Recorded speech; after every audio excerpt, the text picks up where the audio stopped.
Sir, I am thankful to you. You have given me an opportunity to raise this issue. Sir, I want... You be specific about your request, sir. Please don't give it. 3 minutes में खत्म करूंगा. Sir, Rule 176 के तहत Emerging Challenges for India's Energy Security के विषय पर मैं short duration discussion की अनुमति के लिए अनुरोध करना चाहता हूं. पश्चिमी एशिया में तेजी से बदल रही जियोपॉलिटिकल सिचुएशन अब वहीं तक सीमित नहीं है. इसका असर भारत की एनर्जी सिक्योरिटी पर पड़ रहा है. भारत की छवि और साख पर भी इसका असर पड़ रहा है. भारत अपनी क्रूड ऑयल की लगभग 55% जरूरतें पश्चिमी एशिया से होने वाले इंपोर्ट से पूरी करता है. कॉन्फ्लिक्ट बढ़ने का सीधा असर हमारे देश में इकोनॉमिक स्टेबिलिटी पर भी पड़ेगा. उस क्षेत्र में करीब 1 करोड़ भारतीय काम करते हैं, जिनकी सुरक्षा और लाइवलीहुड वहां की स्थिरता पर निर्भर करता है. हाल ही की घटना में कुछ भारतीय नागरिक मारे गए हैं या लापता है. अरे एक मिनट यस खाड़ी देशों से भारत को हर साल लगभग 51 बिलियन US डॉलर्स की रेमिटेंस होती है, जो लाखों भारतीय परिवार के जीवन का आधार है. वहाँ की घटनाओं का असर भारत पर भी दिखाई देने लगा है. सर, कुकिंग गैस सिलेंडर के दाम में लगभग 60 रुपए की वृद्धि हुई है. कमर्शियल गैस सिलेंडर 115 की वृद्धि हुई है. इसका बोझ गरीब परिवारों पर पड़ा है. इसीलिए मैं आपसे निवेदन करता हूँ. I am coming back to you. Honorable. I am telling I am coming back to you. Sir, definitely I am coming back to you. Please take your seat. All others, please take your seat. All others, you please take your seat. Except Kharge, all of you, please take your seat. Jay, you please complete so quick. Sir, मेरे पूछ रहे थे, ताजुब लगा. मैं justify कर रहा हूँ 176 की क्या जरूरत है, और ये जरूरत इसलिए है, वो पॉइंट्स मैं आपके सामने रख रहा हूँ. I already told you.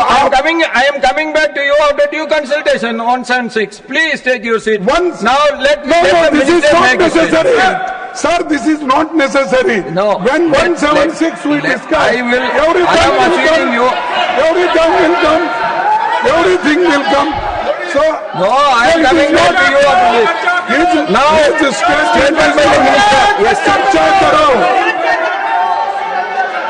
Sir, I rise to apprise this House, this August House, of recent developments in West Asia that are cause of deep concern to all of us.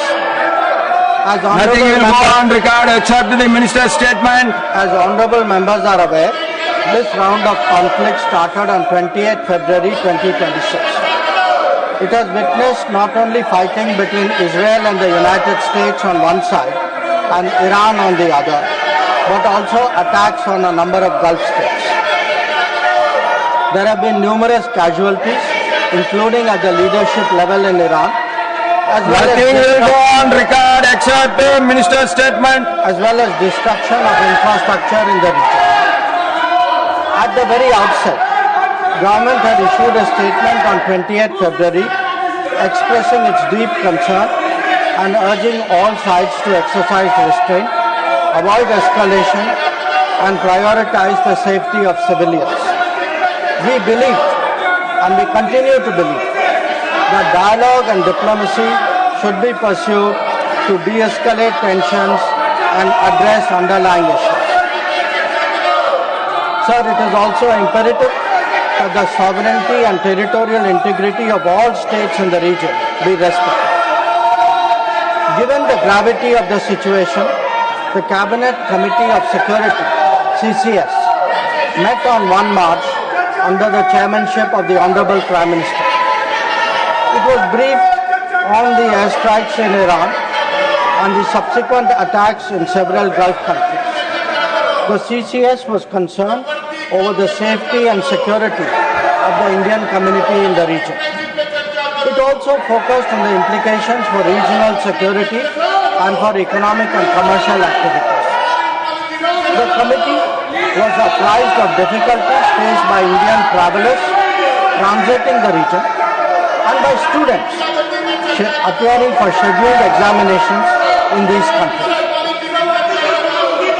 It directed all concerned ministries and departments to take appropriate measures to respond to these problems.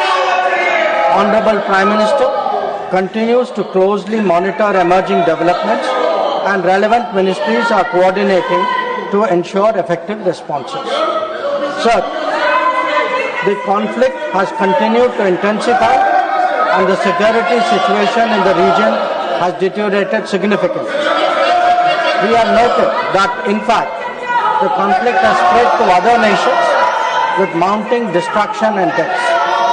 Normal life and economic activities in the entire region are visibly affected, and in some expressing our sorrow at the loss of lives. Honorable Chairman, sir, while any development that negatively impacts peace and security in the world is deeply troubling, this ongoing conflict is an issue of particular concern for India. We are a neighboring region and understandably have obvious stakes that West Asia remains stable and peaceful. There are almost 1 crore Indian citizens who live and work in the Gulf nations. In Iran too, there are a few thousand Indians who are there for study or for employment. The region is key to our energy security and includes many important suppliers of oil and gas. Chairman sir, the Gulf is also a major trade partner, accounting for almost $200 billion annually. The House is also aware that in the last decade, there has been significant investments from the region into the Indian economy. Therefore, serious supply chain disruptions and climate of instability that we perceive are serious issues. Furthermore, these include attacks on merchant shipping where Indian nationals often constitute a large proportion of the crews. We have sadly already lost 2 Indian mariners and 1 remains missing in such incidents. I know that the House joins me in condoning their deaths. Honorable Chairman sir, Government has been assessing the situation in West Asia continuously since the 12-day war in June 2025. We noted the indications of growing tension and cautioned the Indian community in Iran accordingly. On 5 January 2026, Indian nationals were advised by the Ministry of External Affairs to avoid non-essential travel to Iran. Those already resident there were urged to register with the embassy, exercise due caution, and monitor the embassy website and social media handles. A second advisory was issued on 14 January, reiterating this advice to avoid travel in even stronger terms. The Directorate General of Shipping, Mumbai, in parallel, issued its own advisory on 14 January for Indian seafarers, asking them to follow embassy advisories and avoid unnecessary movement ashore. Recruitment and shipping companies were asked not to deploy or send Indian seafarers to Iran.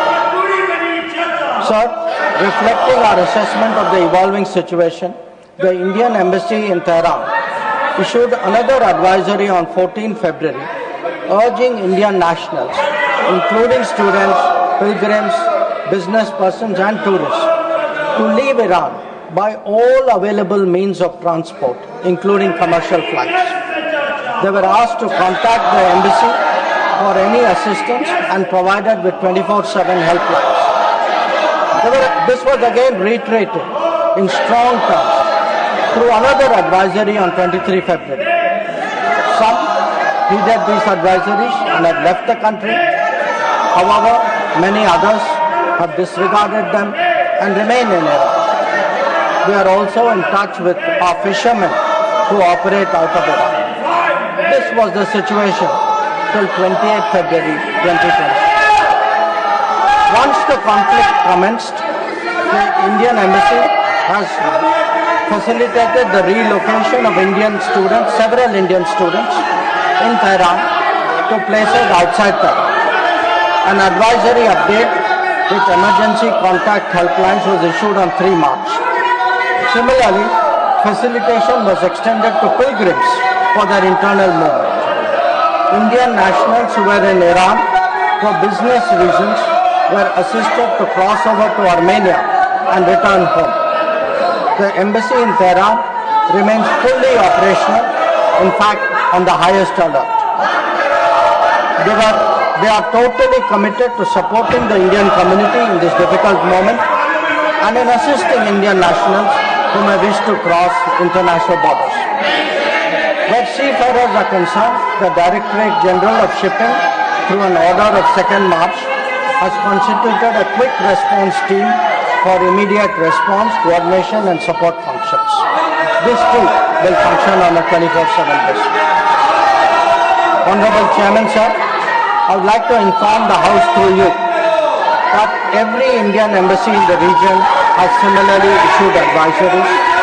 The embassy in Israel did so on 28th February and 1 March, UAE on 28th February and 5 March, Bahrain on 28th February, Qatar on 28th February, Kuwait on 28th February and 5th March, and Saudi Arabia on 20th February and 8th March, Oman on 20th February, Iraq on 20th February and 5th March. MEA has set up a dedicated special control room to monitor the situation and respond to queries from those. I will come back to let him complete his statement. Let him complete his statement. You are not allowing to make the statement. That is not correct. Khargeji, that is not correct. I allowed you to speak. Let him complete the statement. I will come back to you. Let him complete the statement. Please. The MEA's latest update on this was issued on 7th of March. Honorable Chairman, sir, our diplomats have also worked hard to assist stranded transit passengers in hubs like Dubai, Doha and Abu Dhabi. They have facilitated international border crossings for Indian nationals, including from UAE to Oman and from Qatar, Kuwait and Bahrain to Saudi Arabia. Wherever there has been a partial opening of airspace, we have approved and undertaken commercial flights, including non-scheduled flights, to enable the return of Indian passengers.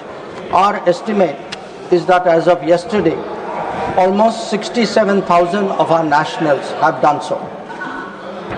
Sir, I also saw, today I was informed of a handout information put out by the Ministry of Civil Aviation, and this tells us of the efforts government is making. Yesterday there were 15 inbound flights operated by Indian carriers which arrived in India, on the 7th.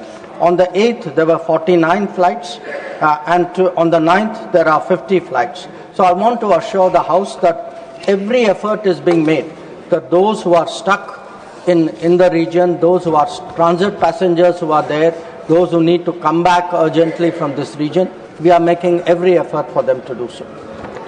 Chairman, sir, throughout this period,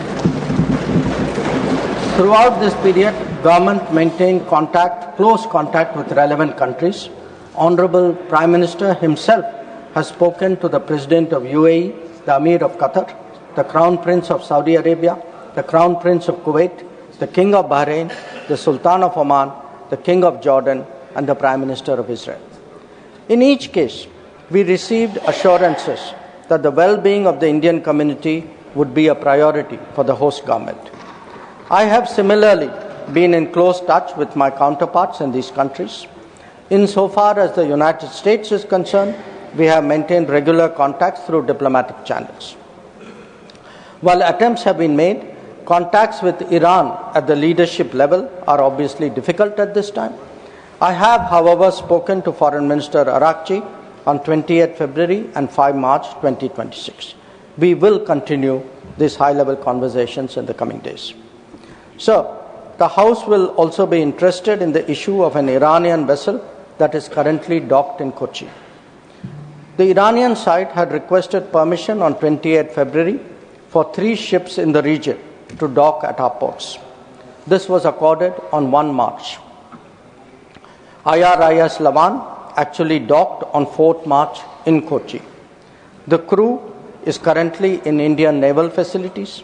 We believe that this was the right thing to do, and the Iranian foreign minister has expressed his country's thanks for this humane gesture. Honorable Chairman, sir, in view of the implications of this conflict for our energy security, I also seek to address that particular concern.